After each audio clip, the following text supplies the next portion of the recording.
So it's no secret that one of the most hotly debated topics online around the Switch 2 is when will Nintendo just finally reveal this thing already? And yes, you watching and me making this video are more than ready to just see the console at this point in time. However, we are now into the month of November, well in, with no official reveal, and that date of November 5th, with Nintendo holding their financial investors briefing, it seemed like if there was ever a time that they were gonna reveal the console in 2024, that it would be heading into that investor briefing and not doing it on the back end. And to be clear, I am officially team 2025 at this point in time, but one of the arguments from the other camp of Nintendo fans that never really thought it might get revealed in 2024 that you saw pop up online all the time was just the argument that Nintendo would not want to mess up their holiday season sales by revealing a successor console to the Nintendo Switch, thinking that it would drastically impact that. And Furukawa, as part of this Q&A with investors, has answered exactly how he sees that situation, and it's really aligned with how I've been viewing it this whole time, so I found that interesting. Plus, there's a few other pretty cool insights into how Nintendo is viewing their business from a game development, software release schedule, and even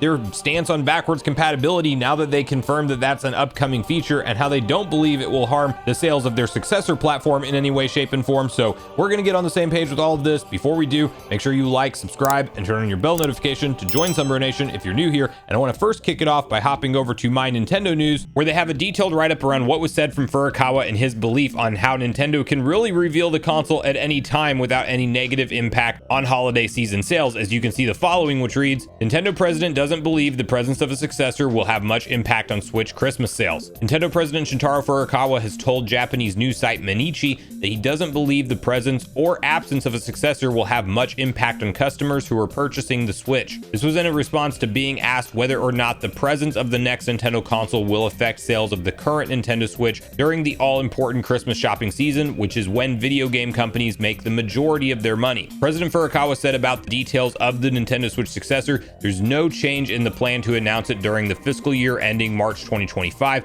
I can't say anything more than that regarding the potential hesitation to purchase the current model due to the announcement of a successor, he added. I can't say it doesn't exist at all, but the Switch is already in its 8th year since launch. I don't think the presence or absence of a successor will have much impact on customers who are purchasing it at this time. And that is Furukawa's direct comments and mindset around the fact that, yeah, it's no surprise, the Switch is aged hardware, and people who are going out to buy it in its 8th year of being on the market are clearly not early adopters of consoles to begin with, and hence they would not really be affected that much at this point in time. You argue year 3, 4, and 5 of the Switch, like, yeah, when it's that early in, you really don't want to be revealing a successor console because there is still a large portion of people who haven't gotten a chance to go get one yet or have been saving up or whatever the case is. Well, now we're at a situation where most individuals who have wanted a Nintendo Switch have had ample time to do so, and even though the holiday season is very popular to get something like a Switch as a Christmas gift, it doesn't necessarily mean that those same consumers, just because they saw a trailer for something like a successor console, or maybe they didn't even see a trailer because they're not in the gaming news cycle like that, the idea is that that user base will not really be vastly affecting any kind of sales of the current model Switch because they're not going to be early adopters of the next console. Interestingly, there's also a dip off in OLED Switch sales right now, and we're actually seeing the base console perform about the same and a slight uptick in the Lite model, which I think you can attribute some of to the Zelda Echoes of Wisdom Special Edition, but also these cheaper entry points into Nintendo's ecosystem are actually what are being sold more at this point in time. And Nintendo knows, to be clear, that they've already let the cat out of the bag. They've said they're revealing their successor console within this fiscal year, and they're still sticking to that, so they understand that it's not going to massively sway the consumers that are going in to buy Switches this holiday season, whether they know a marketing campaign has started for the next console or not. And I really agree with that mindset. While I did think there's like the smallest chance that Nintendo wanted to get past another round of holiday sales without marketing their successor console, I also don't think, with just how old the Switch is at this point in time, that it was a massive factor on why we haven't seen it yet. And again, I'm still not expecting it in 2024 anymore, but there is that slightest chance that Nintendo just waits for everybody to give up all hope. Nobody thinks it's coming at any event. I definitely don't think it's going to be at the Game Awards. I guess there is a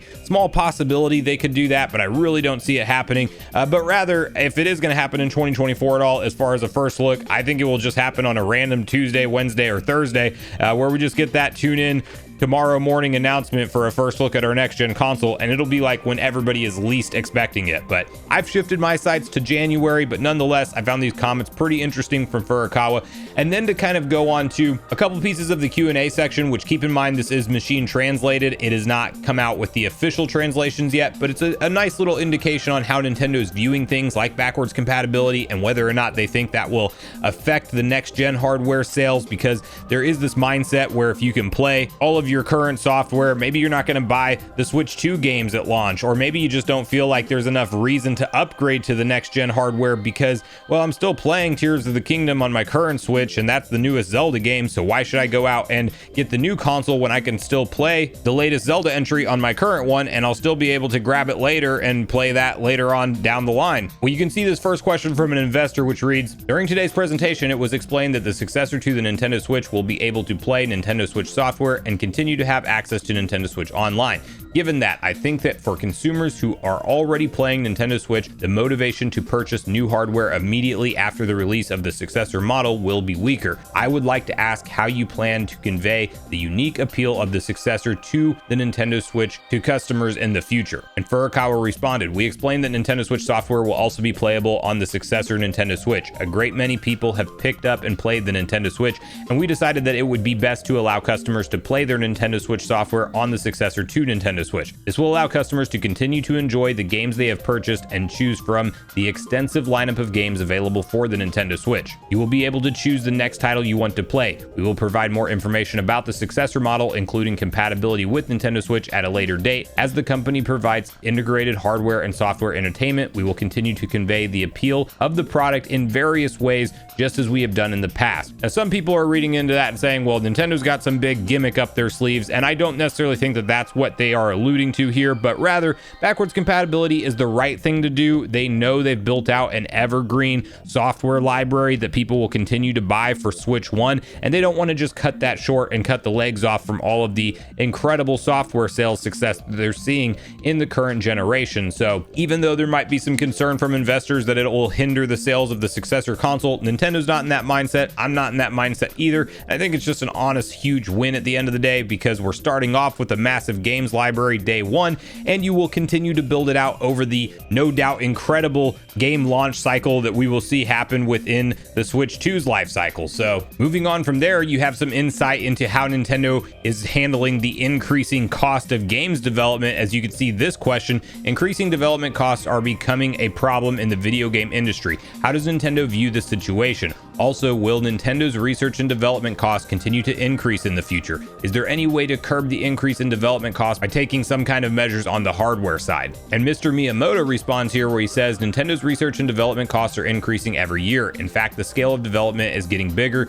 so I think it is inevitable that costs will increase along with that. We think that what we create is more important than the size of the development cost. We create products until we are convinced that we have created something that satisfies our customers. What is important from that point on is to find a theme that is worth refining, and that has not changed since the days of the family computer. Since each person has their own preferences, it is difficult to say what is worth refining, but there is no doubt that something that has never existed before is worth refining. The more you refine something that has never existed before, the more value you will create. I think it is important to nurture developers who value this uniqueness of Nintendo, and if necessary, to spend development costs to finish it until you are satisfied and release the game and repeat this process. On the other hand, in the entertainment business, for example in toys, it is possible to create attractive products without incurring costs by using interesting ideas. There is no need to incur costs for all products, and even in games with the right technology, it is possible to create an interesting game with a small number of developers in a short development period. I think it is important not to lose sight of this idea. Now, Shinya Takahashi also responded to this question and said, we do not spend a lot of money on developing every game, but by expanding the ideas of a small number of developers, we can create unique software